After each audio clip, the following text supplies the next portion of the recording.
अगला फ़ोन खरीदोगे, एआई का बिल आएगा। अगला लैपटॉप खरीदोगे, एआई का बिल आएगा। इलेक्ट्रिसिटी बिल भरोगे, उसमें भी एआई का बिल है।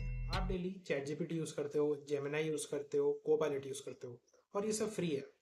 लेकिन आज मैं आपको ये प्रूफ कर दूंगा कि ये सब एक्चुअली फ्री नहीं है और जो बिल आया है वो आप ऑलरेडी पे कर रहे हो। 2022 में चैट जीपीटी लॉन्च हुआ और दुनिया ने सोचा अब सब कुछ फ्री मिलेगा। ओपन एआई के एनालिसिस के according chat GPT daily 2.5 billion request receive करता है।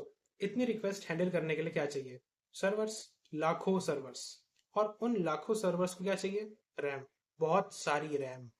माइक्रोसॉफ्ट, अमेजॉन, गूगल और मेटा, ये चारों कंपनीज 2026 में $650 बिलियन एआई इंफ्रास्ट्रक्चर में इन्वेस्ट कर रही हैं। ये नंबर इतना बड़ा है कि समझना मुश्किल है। इसको ऐसे समझो कि इंडिया की जीडीपी $3.5 ट्रिलियन है और ये चारों कंपनीज अकेले ही एक साल में मिलकर इसका 20% स्पेंड कर रही है। मॉर्गन स्टैनली का एस्टिमेट है कि 2025 से 2029 के बीच $3 ट्रिलियन एआई डेटा सेंटर्स पर स्पेंड होंगे और ये पैसा कहीं से तो आएगा। Samsung, SK Hynix and micron, ये तीनों कंपनीज मिलकर वर्ल्ड का 95% रैम प्रोडक्शन कंट्रोल करती हैं और इन तीनों ने अपना 93% प्रोडक्शन एआई डेटा सेंटर्स को एलोकेट कर दिया। मतलब कि कंज्यूमर मार्केट के लिए सिर्फ 7% रैम बची है, आपके फोन के लिए, आपके लैपटॉप के लिए, आपके टीवी के लिए।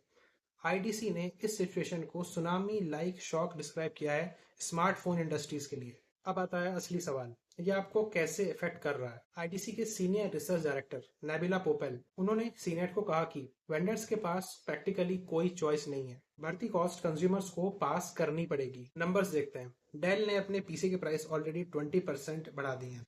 स्मार्टफोन के प्राइस भी 6.9% बढ़ने का एस्टिमेट है and RAM used in TV already 50% महंगी हो चुकी है। और मैन्युफैक्चरर्स एक और ट्रिक का यूज कर रहे हैं, वो है श्रिंक इन्फ्लेशन, यानी प्रोडक्ट का प्राइस सेम रखेंगे और उसकी क्वालिटी और उसकी परफॉर्मेंस रिड्यूस कर देंगे। सोनी प्ले स्टेशन 6 जो कि 2026 में आने वाला था, अब वो 2028 या फिर 2029 तक डिले हो चुका है। रीजन? RAM shortage. एआई ने गेमिंग इंडस्ट्री का भी शेड्यूल तोड़ दिया। ये सिर्फ स्मार्टफोन्स या फिर लैपटॉप्स की बात नहीं है, हर वो डिवाइस जिसमें रैम है वो इफेक्टेड है, चाहे वो आपका स्मार्ट होम डिवाइस हो, कैमरा हो, कुछ भी हो।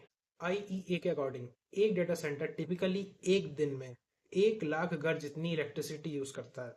और पानी, एक डेटा सेंटर एक दिन में 5 मिलियन गैलन्स ऑफ पानी यूज करता है। 2026 के एंड तक ये एआई डेटा सेंटर्स दुनिया के 5वें सबसे बड़े एनर्जी कंज्यूमर्स बन जाएंगे। ये एनर्जी कॉस्ट आपके इलेक्ट्रिसिटी बिल में क्वाइटली ऐड हो रही है। अब सवाल ये है कि ये सब पैसा जा कहाँ रहा है?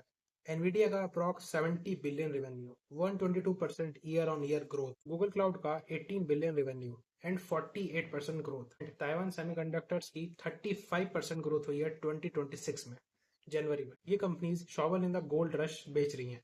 इन्होंने आपको शॉवल बेच दिया और शॉवल महंगा होता जा रहा है। सबसे बड़ी आयरनी ये है कि एआई फीचर्स आपके फोन में ऐड होते जा रहे हैं और ज्यादा रैम डिमांड कर रहे हैं, बट रैम सप्लाई तो एआई डेटा सेंटर्स के पास जा रही है। मतलब डिवाइस को रैम चाहिए, रैम महंगी है, डिवाइस और महंगा। ये कंज्यूमर्स के लिए एक डबल स्क्वीज है। मैन्युफैक्चरर्स के पास 3 ऑप्शंस हैं, प्राइस बढ़ा दो, परफॉर्मेंस घटा दो या फिर दोनों करो, और वो दोनों कर रहे हैं।